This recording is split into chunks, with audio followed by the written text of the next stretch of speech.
Adam Joel. Adamjoel. Okay, good. So Adam, what is this? A sci-fi film about relationship abuse. What does that mean? Yes, so The Last Drop is a short sci-fi film about relationship abuse inspired by the memories of real survivors, myself included. So I'm a survivor of relationship abuse, and I made this film to shine a spotlight on the lesser known forms of abuse, like emotional abuse, digital abuse, and isolation tactics. And the sci-fi piece is because it's exploring the memories of survivors. Right now, too many of us learn the signs of abuse in hindsight, so this sci-fi film explores the memories of survivors. The story follows a young woman and her boyfriend who use a device to relive shared memories so we can show the audience examples of live gaslighting. His version of a memory versus her version. And so that's why we use the science fiction element to showcase what gaslighting really feels like and to help people spot the early signs of abuse before it turns violent. Wow. In your case, what happened and how did you say recognize? Yeah. In my case, I fell in love in high school and I was head over heels. I thought I would marry my high school sweetheart.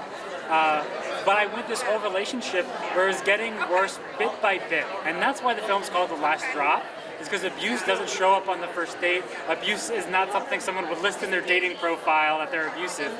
It builds up gradually like a slow drip. And that's why the film's called The Last Drop.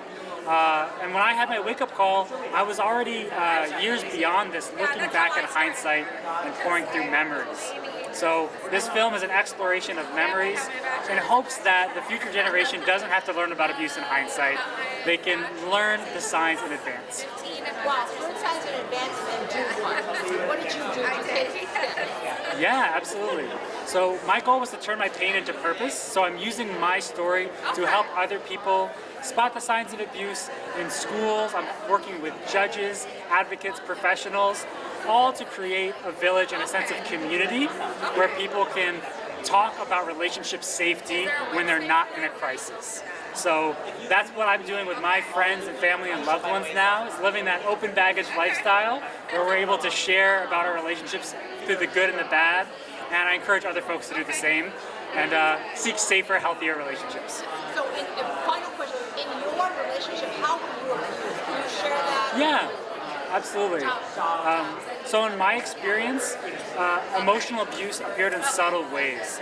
Oftentimes, my ex, she would guilt trip me away from friends and family. I had to start blocking all my female friends on my phone. I gave a fake phone number to new friends in college. Sometimes she would kick me out and yell at me or ignore me for hours, which is called withholding, these long silent treatments. And then when she did kick me out, she would say, "I can't believe you left me like this," and try to pull me back in. So it's that feeling that you can't stay and you can't leave, and it's all their insecurities that shrink your life down, where you no longer feel like you have your choices or your identity. That's what emotional abuse does, is it shrinks you down to the point where you do feel trapped.